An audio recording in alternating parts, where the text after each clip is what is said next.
Welcome student, स्वागत है आपका सिंटेक्स इंग्लिश क्लासेस में। आज एक बहुत ही ज़रूरी और बहुत ही इम्पोर्टेंट पोएम पढ़ने जा रहे हैं और क्लास 10th में ये हर साल इम्पोर्टेंट स्टूडेंट्स हर साल आ ही रहे हैं। 99% वेरी वेरी इंपॉर्टेंट। इस पोएम में हम समझेंगे कि प्रकृति के बारे में कवि महोदय ने क्या वर्णन किया है। तो सबसे पहले आप पीछे थंबनेल में आप देख रहे होंगे स्टूडेंट्स कि आप देख रहे होंगे board exam 2026 English fire and ice, और पोएम 2 है। ये क्या है? पोएम, दूसरा पोएम है क्लास 10th वालों के लिए।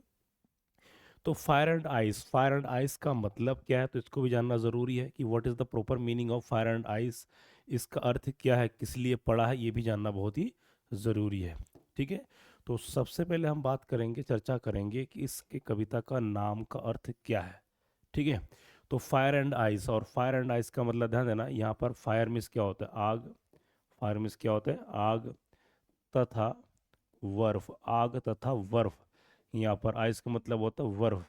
तो ये जो आप देख रहे हैं आग तथा बर्फ, ये जो दो शब्द आग और बर्फ है, कविता में ये दो शब्द का क्या प्रतीक है, क्या सिंबल है, किस लिए ये दो शब्द का यूज किया गया है, बहुत ही जरूरी बातें है ये। आग तथा बर्फ कवि ने क्यों लिखा है? दूसरा चीज सबसे पहले आप यहाँ पर देख सकते हैं, यहाँ पर आप देख रहे होंगे ये लड़ाकू प्रश्न है। आप थंबनेल में देख, लड़ाकू प्रश्न है।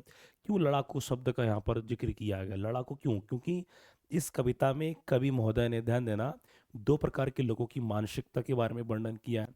ठीक है, कि कोई लोग कह रहे हैं कि ये दुनिया आग से तबाह होगी, तो कोई कह रहा है कि ये दुनिया बर्फ से तबाह होगी। तो इस दोनों के विचार को किस प्रकार कवि महोदय ने रचना किया, वर्णन किया है, जो प्रस्तुत किया है कविता में, उसको हम सबसे हम जानेंगे। ठीक है, तो very very important students, class 10th के लिए हर साल बहुत ही इंपॉर्टेंट है। और एक एक लाइन को हम बारीकी से समझेंगे, मीनिंग को समझेंगे कि कविता में क्या ज़रूरी है। स्टेंजा वाइज को हम पढ़ेंगे। एक एक स्टेंजा बहुत ही ज़रूरी है स्टूडेंट्स, एक एक स्टेंजा बहुत ही ज़रूरी पॉइंट है। ठीक है, एक एक स्टेंजा पढ़ के मीनिंग समझाऊंगा, और आपको मीनिंग समझना बहुत ज़रूरी पॉइंट है स्टूडेंट्स। ठीक है, तो सबसे पहले आप देखिए कि कविता में मीनिंग का क्या अर्थ होता है, किस लिए दिया है, क्या कारण है। और उम्मीद करता हूँ कि पढ़ाई आपकी बहुत ही बढ़िया चल रही होगी, स्वस्थ होंगे आप। तो यहाँ पर आप देख रहे हैं कि पोएम 2 यहाँ पर क्यों दिया? वैसे तो है पोएम 1 क्यों? क्योंकि एक ही कवि महोदय ने इस कविता को लिखा गया है। प्रथम जो इससे पहले पढ़ा दिया डस्ट ऑफ स्नो कि जो पोएट है रॉबर्ट फ्रॉस्ट, किसके द्वारा लिया गया स्टूडेंट? ध्यान देना, रॉबर्ट फ्रॉस्ट। तो रॉबर्ट फ्रॉस्ट महोदय, जिसका पूरा नाम है रॉबर्ट ली फ्रॉस्ट, तो रॉबर्ट फ्रॉस्ट कहते हैं। ठीक है, तो इनका सरनेम है। और ये रॉबर्ट फ्रॉस्ट कौन है? तो रॉबर्ट फ्रॉस्ट कौन है, सबसे ये भी पहले जान लीजिए। तो रॉबर्ट फ्रॉस्ट जो व्यक्ति है, ये 20th सेंचुरी पोएट कौन है? 20th सेंचुरी पोएट है, मतलब 20वीं शताब्दी के कवि है। और कौन सा कवि है? ये अमेरिकन कवि है। कौन सा स्टूडेंट्स? अमेरिकन पोएट है। तो अमेरिकन पोएट है ये, अमेरिकी कवि महोदय है। तो अमेरिकी कवि महोदय, और ये बहुत ही वर्ल्ड फेमस है, विश्व प्रसिद्ध है। इनका poem BA, MA, high school, inter में हर जगह फैला हुआ है। तो वेरी वेरी इंपॉर्टेंट, स्क्रीनशॉट ले लीजिए। तो 20वीं शताब्दी का पोयम है। ठीक है, और बहुत ही सुंदर शब्दों में, भाषा के माध्यम से कविता का वर्णन किया है। टारगेट ध्यान देना, पोयम में पूरा फुल मार्क्स कैसे लेना है, तो ये आपको बहुत ही ध्यान देना है। आइए कविता को थोड़ा हम समझते हैं, कविता के बारे में वर्णन करते हैं कि कविता में क्या क्या चीज़ औचित्य दिखाया गया है। ओके स्टूडेंट्स, ये जो आप स्टेंजा देख रहे हैं, पेपर, ये जो पेज देख रहे हैं, ये आपके बुक का ही है। ये एकदम सरल में बुक का इसीलिए दिया दूँ ताकि आपको तुरंत यहाँ पर पढ़ जाए, समझ में आ जाए कि क्या कहना चाह रहे हैं। तो कवि कौन है? रॉबर्ट फ्रॉस्ट महोदय। कविता का नाम क्या? फायर एंड आइस, आग तथा बर्फ।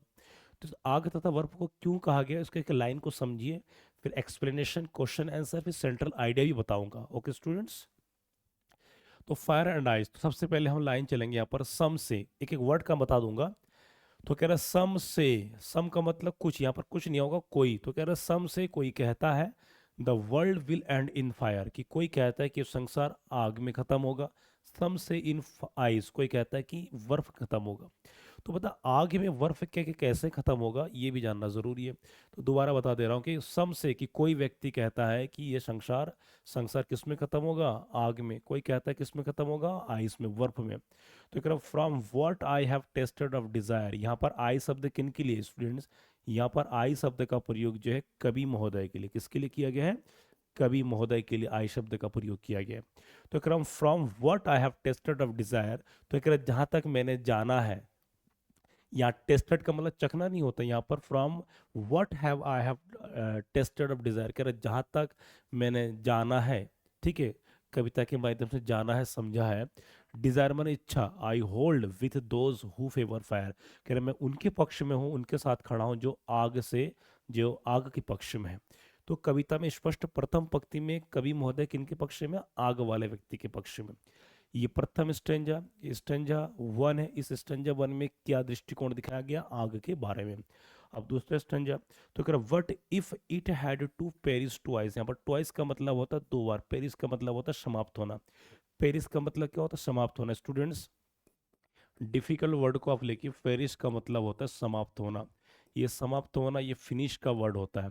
ट्वाइस, TWIC, ट्वाइस का मतलब ध्यान देना दो बार, कितना होता है, दो बार।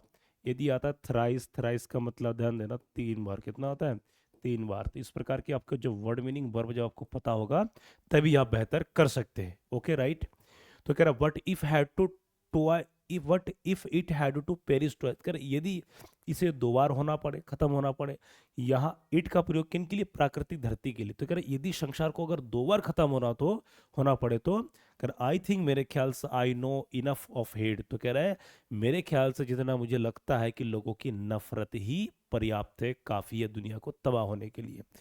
To say that of destruction ice is also great, तो कह रहा है यदि हम कहते हैं कि धरती का विनाश हो, डिस्ट्रक्शन का मतलब होता है विनाश, तो कह रहे यदि धरती का विनाश हो तो आइस, बर्फ ही पर्याप्त है खत्म करने के लिए, दुनिया को खत्म करने के लिए बर्फ ही क्या है, पर्याप्त है। एंड वुड सफिस, और ये धरती संसार खत्म होगा, खत्म होगा। तो ये पंक्ति में ध्यान देना, ये आप देख रहे हैं S2, S2 का मतलब होता है स्टेंजा, ये वन स्टेंजा टू, तो इस स्टेंजा टू में कवि महोदय ने दिखा दिया, क्लियर। और रॉबर्ट फ्रॉस्ट ने पूरा दिखा दिया। तो इस कविता को पढ़ के क्या जाना, इस कविता में दिखा कि दो प्रकार के लोग, एक प्रकार के, एक पक्ष में आग वाले, दूसरे प्रकार के पक्ष में क्या है, आइस वाले। परंतु कवि महोदय दोनों की तथ्यों को जान करके, मानसिक स्थिति को देख करके, हालात को देख करके कवि कहता है कि ना संसार आग से खत्म होगा ना बर्फ से, यदि खत्म होगा तो किससे खत्म होगा, खत्म होगा तो लोगों की नफरत से, घृणा से, ईर्ष्या से, जलन से खत्म होगा। तो प्रकृति के साथ कभी खिलवाड़ नहीं करना चाहिए, ये कवि महोदय ने दिखा दिया है। क्योंकि प्रकृति के साथ जो करेगा उसका अंत होना स्वाभाविक। स्टूडेंट्स स्क्रीनशॉट ले लीजिए। एक वर्ड और है डिस्ट्रिक्शंस, डिस्ट्रिक्शंस, डिस्टिंक्शन का मतलब होता है विनाश, क्या होता है, विनाश। स्टूडेंट्स ये जानना बहुत ही जरूरी है। इसमें एक एक वर्ड आपको ध्यान देना, फेवर माने पक्ष में, डिजायर माने इच्छा, टेस्टेड माने जाना, ठीक है। ये सब आपको वर्ड मीनिंग, जब आप वर्ड मीनिंग आपको नहीं होगा तो भाई मुश्किल है। वर्ड मीनिंग तो स्टूडेंट्स वेरी वेरी इंपॉर्टेंट है, ठीक है। अगली पोएम से मैं स्पेशल वर्ड मीनिंग भी ले आऊंगा बहुत जरूरी पॉइंट से, ठीक। स्क्रीनशॉट ले लीजिए, difficult word very very important है। आइए आप जानते हैं कि इसको और बेहतर तरीके से एक्सप्लेनेशन के माध्यम से, ठीक है, तो इसको और तरीके से हम समझा देते हैं। तो कह रहा है स्टेंजा वाइज हिंदी एक्सप्रेशन, बहुत ही सिंपल सरल भाषा में दिया हूं। तो स्टेंजा, आपका स्टेंजा फर्स्ट से लिया गया है, हिंदी व्याख्या। तो कह रहा है इस पद्य में, मतलब पद्य का मतलब स्टेंजा में, इस स्टेंजा में कवि कहता है कि कुछ लोग मानते हैं कि दुनिया आग से नष्ट होगी, किससे होगी, आग से नष्ट होगी, मतलब खत्म होगी, ठीक है। कि कुछ लोगों का मानना है कि ये दुनिया आग से खत्म होगी। तो अगर आग क्या है, अब ध्यान देना आग को क्या क्या चीज दिखाया गया स्टूडेंट, इसको हम दिखाएंगे इस कविता में आग को। तो अगर आग, यहाँ इस पंक्ति में आग को इच्छा, लालच और वासना का प्रतीक दिखाया गया। क्या दिखाया गया है, इच्छा, लालच, प्रतीक का वासना दिखाया गया। तो पहले हम समझेंगे आग, फायर। तो फायर को ध्यान देना, फायर को दिखाया गया यहाँ इच्छा, डिजायर, क्या दिखाया गया स्टूडेंट्स, डिजायर दिखाया गया, ठीक है। उसके बाद क्या दिखाया गया, यहाँ ग्रीड, लालच को दिखाया गया। उसके बाद नेक्स्ट दिखाया गया यहाँ पर वासना, तो वासना यहाँ पर लस्ट, चाहत। तो ये चीज दिखाया गया, ये क्या है, आग के, ये सारे प्रतीक वर्ड है ये। तो कह रहे कवि अपने अनुभव से मानता है, अनुभव का मतलब फ्रॉम आई हैव टेस्टेड, जो कहा उसने। तो कह रहे कवि अपने अनुभव से मानता है कि तीव्र इच्छाएं संसार को नष्ट कर सकती है। यदि इस प्रकार के लोगों में लालच, वासना, इच्छा हो तो दुनिया, संसार तबाह हो जाएगी, इसको रोकने वाला कोई भी नहीं होगा। वेरी वेरी पॉइंट, स्क्रीनशॉट ले लीजिए। तो आग को यहाँ पर डिजायर, ग्रेट लस्ट दिखा दिया, इसका और भी मीनिंग समझा देते हैं, ठीक है। नेक्स्ट जो दूसरा स्टेंजा में दूसरे स्ट्रंजा में ध्यान देना स्टूडेंट दिखाया गया है, स्ट्रंजा सेकंड में। तो कह रहा है इस पद्य में मैंने स्ट्रंजा में कवि कहता है कि कुछ लोग मानते हैं कि दुनिया वर्ब से तबाह होगी। किससे तबाह होगी? वर्ब से नष्ट होगी। अब यहाँ पर वर्ब को क्या दिखाया गया? तो अगर वर्ब को दिखाया गया हेट मैंने घृणा को दिखाया गया, उदासीनता दिखाया गया और ठंडे भाव का प्रतीक दिखाया गया है। किसके? ध्यान देना, घृणा, उदासीनता और ठंडे। तो कवि मानता है कि यह भी दुनिया को नष्ट करने के लिए पर्याप्त है।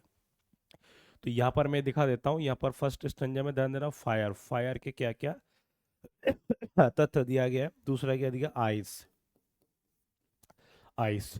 तो इस फायर में क्या क्या दिखाया गया स्टूडेंट, पहले तो आप जान लीजिए। तो फायर में क्या दिखाया गया यहाँ पर? यहाँ पर दिखाया गया ग्रीड। क्या दिखाया गया है? ग्रीड। उसके बाद क्या दिखाया गया? डिजायर, डिजायर दिखाया गया। उसके बाद क्या दिखाया गया? इसमें लस्ट, चाहत। तो ये जो पॉइंट है नंबर 1, नंबर 2, नंबर 3, इसको ऐसे समझेंगे तो आपको ज़्यादा समझ में आएगा। ठीक है। नेक्स्ट पॉइंट आइस, आइस को क्या दिखाया गया? आइस को दिखाया गया हेट्रेड। क्या दिखाया गया? Hatred students. तो क्या दिखाया गया? हेट, नफरत करना। हेट दिखाया गया। उदासीनता, कोल्ड। तो यहाँ उदासीनता का जो मतलब होता है, ध्यान देना, शांत रहना, साइलेंट दिखाया गया। क्या दिखाया गया? साइलेंट दिखाया गया है, साइलेंट। उसके बाद क्या दिखाया गया? कोल्ड। तो ये 1, 2, 3, ये तीनों क्या है? ये सब प्रतीक है, ये सब प्रतीक है। और ये सब क्या, प्रकृति पर प्रहार होने के लिए सारे शब्द बहुत ही इंपॉर्टेंट और इतना पर्याप्त है। स्क्रीनशॉट ले लीजिए। ठीक है। तो कविता को मैंने एक्सप्लेन कर दिया, हिंदी माध्यम से भी समझा दिया। अब इसके कुछ इंपॉर्टेंट क्वेश्चन आंसर है जो पेपर के लिए अति उत्तम है। इस तरह आपको ध्यान रखना पड़ेगा स्टूडेंट्स, वेरी वेरी इंपॉर्टेंट है। हर एक पोयम में एक एक चीज को दिखाया गया। कवि महोदय, कवि कौन है? अमेरिकन पोएट है रॉबर्ट फ्रॉस्ट महोदय। रॉबर्ट फ्रॉस्ट महोदय अपनी इस कविता में लोगों की मानसिकता, सामाजिक दशा, दुर्दशा, धरती के प्रति, प्रकृति के प्रति कितना लोभ लालच रखते, ये दिखाया गया स्टूडेंट्स। ठीक है। तो पहला क्वेश्चन है आपका, what does fire symbolise in the poem? ध्यान देना, वेरी वेरी इंपॉर्टेंट। इसमें और आपको उभर के मिलेगा क्या अर्थ है। कविता में आग किसका प्रतीक है? तो आंसर है फायर सिंबलाइज ह्यूमन डिजायर। क्या दर्शाता है? कि ये लोगों की इच्छा, मानव इच्छा को दर्शाती है। सच जैसे लालच हो, लस्ट हो एंड एम्बिशन हो, ये सब क्या लोगों का दिखाया गया है। जैसे कि मैंने बता दिया, प्रतीक दिखा दिया था। The poet believes uncontrolled desires are powerful. कवि महोदय यहाँ पर कहता है कि जो अनियंत्रित जो इच्छा है वो क्या है, बहुत ही शक्तिशाली होते, घातक होते, and can destroy the world, और संसार को तबाह कर सकता है, नष्ट कर सकता है, एंड ह्यूमन रिलेशनशिप, और मानव संबंधों को। ध्यान देना, जहाँ पर लालच पैदा हो, जहाँ पर जिद हो, यहाँ जहाँ क्लेवरनेस हो, तो कहीं ना कहीं उसका पतन, अंत होना स्वाभाविक है। क्वेश्चन नंबर 2 है, why does the poet support the idea of fire destroying the world? तो कह रहे हैं कवि संसार के आग से नष्ट होने की बात का समर्थन क्यों कहते हैं? मतलब कवि महोदय कि why is the poet agree with the fire, कवि महोदय फायर के साथ, फायर के पक्ष में क्यों है? ठीक है। तो आंसर है, ध्यान देना, द पोएट सपोर्ट्स फायर, कि कवि महोदय आग के पक्ष में इसीलिए है बिकॉज, क्योंकि ही हैज़ एक्सपीरियंस, कि उन्होंने अनुभव किया है। ठीक है। इच्छाओं, क्यों? क्योंकि लोगों की इच्छा को जाना है। He feels strong Dzire create violence, क्योंकि उनको जो सीखा है, जो जाना है, क्या उसमें क्या पाया जा रहा है? लोगों में हिंसा पाया जा रहा है, वायलेंस। एंगर माने क्रोध पाया जा रहा है। क्या पाया जा रहा है? क्रोध। इसका स्क्रीनशॉट भी आप ले सकते हैं। वायलेंस माने हिंसा। मैं डिफिकल्ट वर्ड भी लिख दे रहा हूँ। तो हिंसा, क्रोध एवं घृणा, इसे कहते हैं नफरत। क्या कहते हैं? घृणा या नफरत। तो ये चीज पाया है कौन? कवि महोदय। Which can finally destroy the world, और यही चीज दुनिया को, संसार को तबाह करने के लिए पर्याप्त तरीके कर सकता है। Students, very very important, screenshot ले लीजिए। एक एक लाइन इंपॉर्टेंट है, मैं हिंदी मीनिंग दे रहा हूँ। ठीक है। नेक्स्ट अगला पॉइंट है, अगला क्वेश्चन, क्वेश्चन नंबर 3 है। क्वेश्चन नंबर 3 है, what kind of people does fire represent? तो कह रहा है यहाँ पर कि आग जो वर्ड है वो किस प्रकार के लोगों का प्रतिनिधित्व करती है। आग शब्द से क्या अर्थ होता है, आग का क्या प्रतीक है, आग क्या सिंबल देती है, किस प्रकार के लोगों का, यहाँ लोगों की मानसिकता, लोगों के बारे में चर्चा कर रही है कविता में। ध्यान देना। तो आंसर कह रहा है कि फायर रिप्रेजेंट्स पीपल, कि आग जो लोगों को प्रतिनिधित्व करती है, क्या? Full of passion, full of passion माने लालच, जुनून, एंगर, क्रोध, एंड सेल्फिश और स्वार्थी डिजायर इच्छाएं, ये सब अगर किसी व्यक्ति में अगर होगा तो उनका पतन स्वाभाविक है। सिंपल रहिए, सरल रहिए, ईमानदार रहिए, कर्म के प्रति अटूट बना रहिए। Such people think only about themselves, कि कुछ लोग केवल सोचते हैं अपने खुद के बारे में। एंड स्प्रेड कन्फ्लिक्ट, और स्प्रेड कन्फ्लिक्ट का मतलब आपस में लड़ाई कर देते हैं। कन्फ्लिक्ट मतलब संघर्ष, मतलब लड़ाई, वायलेंस हिंसा, डिस्ट्रक्शन विनाश इन सोसाइटी। तो कुछ लोग सोसाइटी में क्या फैला देते हैं, लड़ाई, हिंसा, विनाश। ये सब बहुत ही इंपॉर्टेंट पॉइंट स्टूडेंट्स। तो यहाँ पर हिंसा, ठीक, वेरी वेरी इंपॉर्टेंट है। क्वेश्चन नंबर 4 है, what does eyes symbolise in the poem, कविता में वर्फ किसका प्रतीक है? ठीक है, तो आंसर क्या, आइज सिंबलाइज हेटर्ड, ये नफरत का प्रतीक है। इमोशनल कोल्डनेस, उदासीनता मन भावुक का प्रतीक है।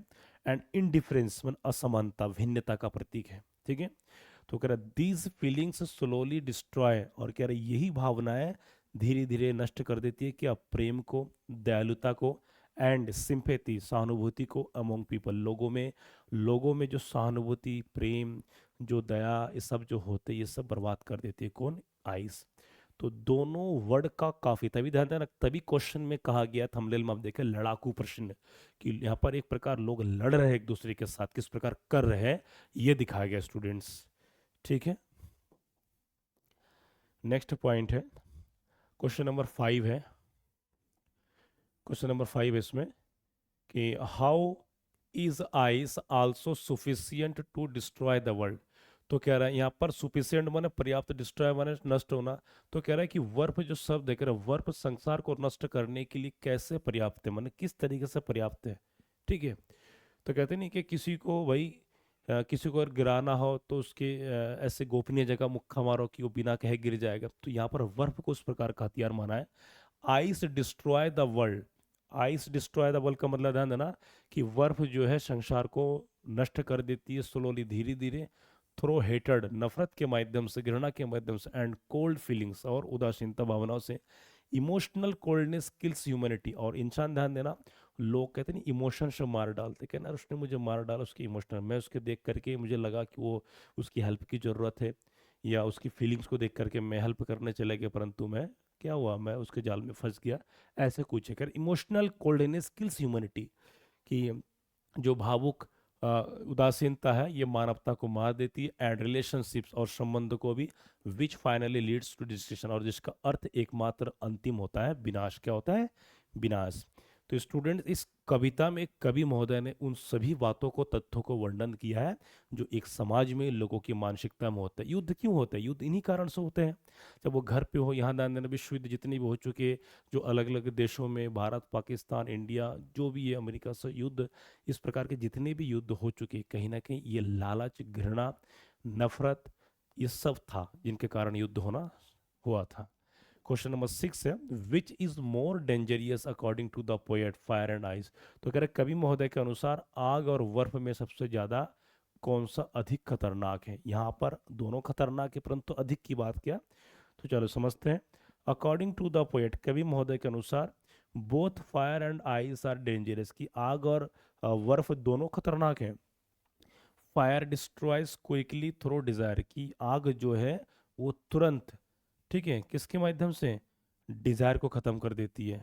ठीक है, डिजायर को खत्म कर देती है। जबकि वाइल बना, जबकि, यहाँ वाइल का मतलब ध्यान देना, यहाँ वाइल का मतलब होता है जबकि, स्टूडेंट ध्यान देना, ये इसको कंजक्शंस के रूप में भी यूज करते हैं, कनेक्टर्स के रूप में यूज करते हैं। वाइल आइस डिस्ट्रॉय स्लोली, कि आइस जो है, बर्फ जो है, वो धीरे धीरे क्या करती है, धीरे धीरे क्या है, नफरत, यहाँ पर नफरत को लेती है, इनडिफरेंस को लेती है। मतलब ध्यान देना, यहाँ पर यदि हम इसको कैलकुलेशन करें, तो स्टूडेंट ध्यान देना, यदि हम इसको कैलकुलेशन करें तो आग का काम होता है तेजी से फैलाना, तेजी से नफरत को फैलाना, तेजी से फैलाना। ठीक है, दूसरा यदि हम बात करेंगे आइस बर्फ का, तो ये क्या है, धीमे, क्या है, धीरे धीरे नफरत को फैलाना। तो दोनों का अर्थ एक ही है, दोनों अपने अपने काम में, समाज को, सोसाइटी में, लोगों में आक्रामक फैलाने के लिए दोनों अपने अपने का वजन अलग है। परंतु यहाँ पर किसको दिखाया गया, आग खतरनाक क्यों, क्योंकि ये तेजी से वार करता है। ठीक है स्टूडेंट्स, किसी का कहते नहीं, जहर उतना नहीं मारते जितना लोगों की बातों से मर जाती है, बातों में इतना जहर से खतरनाक होते हैं। स्क्रीनशॉट ले लीजिए। इस कविता में कवि महोदय ने पूरा तरीके से दिखा दिया कि फायर एंड आइस में क्या डिफरेंसेस है। वेरी वेरी इंपॉर्टेंट है। और ये लास्ट क्वेश्चन है, ये सेंट्रल आइडिया, जो हर प्रत्येक कविता का सेंट्रल आइडिया बहुत इंपॉर्टेंट है। आप चाहे यूके बोर्ड हो, UP board, MP board, central idea very very important है स्टूडेंट्स। तो कह रहा what is the central idea of the poem fire and ice, इस कविता का फायर और आइस का केंद्रीय विचार क्या है, कि कवि महोदय क्या कहना चाहता है, कि क्या संदेश दिया गया। इसको क्वेश्चन ऐसे भी आ सकता है कि what message does the poet convey, कि कवि महोदय जो है क्या संदेश देना चाहते हैं लोगों तक पहुंचाने के लिए। तो आंसर है आपका the central idea is that uncontrolled desire, कि लोगों में अनियंत्रित इच्छा है जिनके कारण लोग आज क्या पतन की ओर जा रहे हैं। And hated can destroy the world, और नफरत लोगों को क्या है, मार रही है, मार सकती है। तो यहाँ पर सेंट्रल आइडिया में दो चीज का, अनकंट्रोल्ड डिजायर एंड क्या है, हेटेड कैन डिस्ट्रॉय हेटेड। तो ये अनकंट्रोल्ड डिजायर नंबर वन, दूसरा क्या है नंबर टू, हेटेड, हेटेड नफरत संसार को तबाह कर सकती है। ये दोनों चीज द पोएट वांट्स, कि कवि महोदय चेतावनी देता है humans to control emotions to save humanity. तो कवि महोदय इस कविता में मानव को, इंसानों को ये बताते हैं, ये सूचना देते हैं, ये चेतावनी देते हैं कि किसी को ध्यान देना, control humans to control emotions, की अपने भावना को नियंत्रण में रखें, ताकि क्या, ताकि सेव ह्यूमैनिटी, ताकि मानवता को बचाया जा सके। तो मानवता बचेगा इंसानों की इमोशन के साथ ना खेले, ऐसा कोई प्रकृति के प्रति हानि हो ऐसा कोई कदम ना ले।